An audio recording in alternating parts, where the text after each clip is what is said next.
Assalamu alaykum, hörmətli televizor görgüçülər. Dünya Uyğur Qurultayı Tor televiziyasının günlük xəbərlər proqramımıza xoş gəldinizlər. Mən İftixar Abdurşid. Hörmətli görürmənlər. Tövəndə diqqətinizlər günlük xəbərlər proqramımızın təfsilatıda bolsun. BDT baş katibi Antoni Guterres Xitayning BDT kishilik huquq oliy komissariyatining 31 avgust kechasi e'lon qilgan Uyg'urlar to'g'risidagi dokladida o'ttirib qo'yilgan tavsiyalarga amal qilishga chaqirgan. Al Jazeera kanalining xabar qilishicha, Antoni Guterresning bayonotchisi Stefan Duyarric BDT baş katibining dokladida o'ttirib qo'yilgan bayqash va tekshirishlardan andish qilganligini aytgan. Duyarric 1-sentabr payshanba kuni muxbirlarga mundaq degan. BDT kishilik huquq mas'ulining doklati baş katibning xilidan beri Şinjan to'g'riliq aytgan so'zlarini, kishilik huquq hurmat qilinishi, Uyg'ur jamiyatiga hurmat qilinish kerakligi to'g'risidagi so'zlarini dalilladi. BDT kishilik huquq oliy komissari Bachelet BDT kishilik huquq oliy komissariyatining uzundan beri kechiktirilib kelgan Uyg'urlar haqidagi dokladini 31 avgust vazifasidan ayrilishining oxirgi minutlarida e'lon qilgan.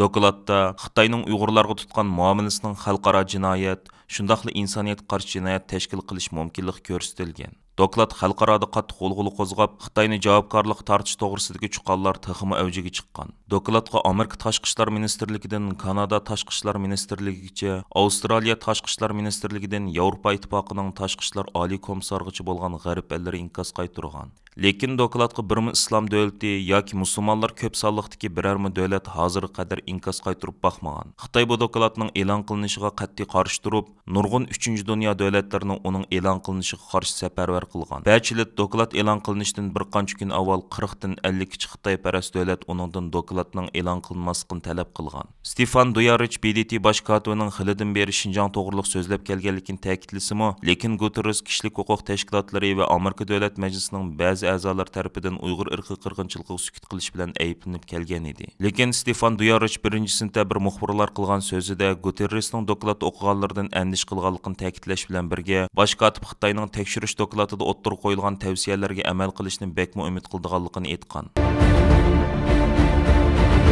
Dunyoga mashhur Volkswagen avtomobil shirkatiga yangidan ijroiya direktori tayinlanganlik munosabati bilan 2-sentabr Dunyo Uyg'ur Qurultayı majbur emgakka qarshi turish xalqaro birlashmasiga a'zo 100 ga yaqin xalqaroliq tashkilot bilan birlikda Volkswagen avtomobil shirkatining yangi ijroiya direktori Oliver Blume apandiga birlashma imzoliq maktub yo'llab, mazkur shirkatdan Urumchida ta'sis qilgan sho'ba zavodini darhol taqashni talab qildi. Bu munosabat bilan shu kuni yana Dunyo Uyg'ur Qurultayı va Dunyo xatar ostidagi millatlarni qo'g'dash tashkilotining birlikda uyushtirish bilan Volkswagen avtomobil shirkatining Germaniyaning Wolfsburg shahridagi bosh shtabi oldida namoyish o'tkazilib, mazkur shirkatning Urumchidagi sho'ba zavodini taqash talab qilindi. Qurultay Berlin ishxonasining direktori G'ayur Qurbon apandi bir qancha oy burun butun Germaniya miqyosida Volkswagen avtomobil shirkatining Urumchidagi sho'ba zavodini taqash haqida imzo to'plash faoliyati olib borgan edi. Namoyish jarayonida 100 ga yaqin xalqaroliq tashkilotning talab xati va to'plangan imzo Volkswagen avtomobil shirkatining bosh shtabiga topshirib berildi. Garchi Dunyo Uyg'ur Qurultayı va xalqaroliq kishilik huquq tashkilotlari bir qancha yildan buyon o'pchörsiga jazo lagerlari va turmalar joylashgan Volkswagen avtomobil shirkatining Urumchidagi sho'ba zavodini taqashni talab qilib kelgan bo'lsa-mu,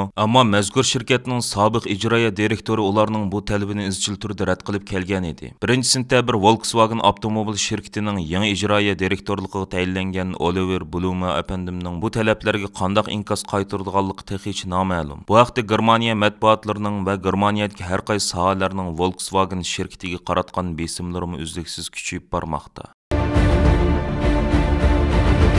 Dunyo Uyg'ur Qurultayı ijroiya komitetining raisi, Uyg'ur kishilik huquq qurilishining direktori Ömer Qanat va Amerika Uyg'ur birlashmasining raisi Alfidar Iltabri boshchiligidagi Uyg'ur hay'ati 4-sentabr kuni Amerikaning Chicago shahrida o'tkazilayotgan Shimol Amerika Islom jamiyatining 59-navbatlik umumiy qurultayiga taklif bilan qatnashib, dunyoning har qaysi ellaridan kelib mazkur qurultayga qatnashgan musulmon liderlarga Uyg'urlarning navbatdagi vaziyati haqida ma'lumot berish fursatiga ega bo'ldi. Shimol Amerika Islom jamiyati Amerikadagi eng chong musulmon tashkilotlarining biri bo'lib, Ömer Qanat apandimning bildirishicha, bu navbatlik qurultayga 6700 nafar kishi qatnashgan. Ömer Qanat apandim yig'in jarayoni qilgan so'zida Uyg'urlarning navbatdagi vaziyati BDT kishilik huquq oliy komissarlik tarafidan 31 avgust e'lon qilingan Uyg'ur vaziyati haqidagi dokladning mazmuni haqida tafsiliy tushuncha berish bilan birga, butun dunyo musulmonlarini, jumladan Amerika musulmonlarini Uyg'ur irqiy qirg'inchiligini to'sib qilish uchun umumyuzlik safarbar bo'lishga chaqirdi. Yığın jarayonida Ömer Qanat ve Elfidar İltabir başçılığındaki heyet Amerika İçki Bexatarlik Ministerligining musulmon jamoatlar bilan bo'lgan munosabatlarga mas'ul yordamchi ministri Harris Tarim bilan ayrim uchrashuv ilib berib, uning bilan Uyg'ur majburiy amkining oldini olish qonunini ijro qilishda saqlanayotgan masalalar haqida suhbat ilib bordi. Kanada parlamenti Uyg'ur do'stlik guruhining qo'sh raisi Samir Zubeyri apandim 2 sentabr Kanada Ontario o'lkasining Messi shahrida o'tkazilgan va 10 minglagan kishi qatnashgan Kanada musulmonlar faoliyatida qilgan so'zida Xitoyning chegara halqagan bostiri siyosiy tufaylidan Turkiya, Saudiya Arabiston, Misr, Pokiston va O'rta Osiyo ellarida iztirob chekayotgan Uyg'ur va qiyin ahvolda qolgan Uyg'urlarni Kanadaga bexatar holda yetkazib kelish uchun butun Kanadadagi musulmon jamoatlarini jiddiy safarbarlikka kelib, bu vaqtda Kanada hukumatiga besim ishiltishga chaqirdi. Gerçi Kanada hukumatining Turkiya qatorliq ellarda yashayotgan 10 ming nafar Uyg'urni Kanadaga yetkazib kelish uchun qaror qabul qilgan bo'lsa-mu, ammo bu qarorning 2024-yildan boshlab ijro qilinganligini, buning to'limi kesh bir vaqt ekanligini, shunga mazkur qarorning tezroq, ya'ni kelar yildan boshlab ijro qilinishini qo'lga keltirish uchun Kanadadagi musulmon tashkilotlari va jamoatlarning Kanada hukumatiga besim ishiltishining to'limi zarur ekanligini, chunki Turkiyani markaz qilgan O'rta Sharq rayonlarida yashayotgan Uyg'urlarning vaziyatining to'limi og'ir ekanligini, ularning 2024-yilgacha saqlab tura olmaydiganligini ifoda qildi. 2-sentabrdan 4-sentabrgacha davom qilgan Kanada musulmonlar faoliyatiga Kanada Sharq Turkiston birligi bilan Kanada Uyg'ur haqlarini qo'g'dash tashkiloti taklif bilan qatnashib, faoliyat maydoniga maxsus Uyg'ur chediri qurib Xitoyning irqiy qirg'inchiligi haqida tashviqot faoliyati ilib bordi.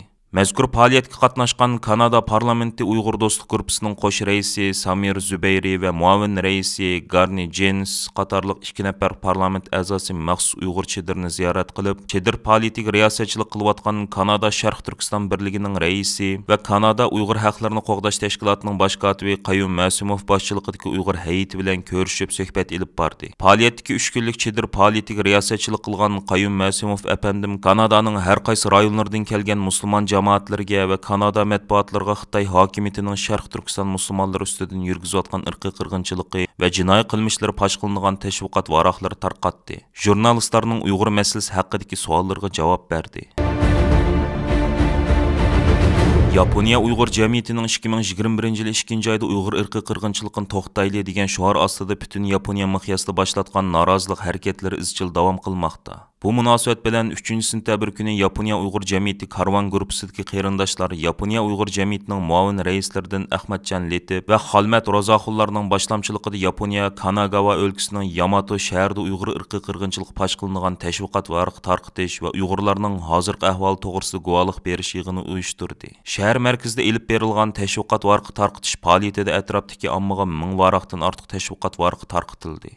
Arqadan Uyg'ur heyeti Uyg'ur irqiy qirg'inchiligi va jazo lagerlari haqida guvohlik berish yig'ini chaqirdi. Yig'inga o'lkalik va shaharlik 20 nafarga yaqin parlament a'zosi va har soha zotlardan bo'lib 50 nafarga yaqin yaponlik do'stimiz qatnashdi. Yig'inda guvohlik bergan Ahmadjon Letib va Xolmat Rozaxun apandilar Xitoyning Sharq Turkistondagi jinoiy qilmishlarining BDT kishilik huquq oliy komissari Michel Bachelet tomonidan e'lon qilingan Uyg'ur vaziyati haqidagi dokladda dalillab chiqilganligini, Uyg'ur irqiy qirg'inchiligini to'sib qilishning xalqaro jamoatchilikning navbatdagi jiddiy majburiyat ekanligini, Yaponiya hukumatining Xitoyning irqiy qirg'inchiligini to'sib qilish uchun jiddiy harakatga o'tishi lozimligini ta'kidlashdi.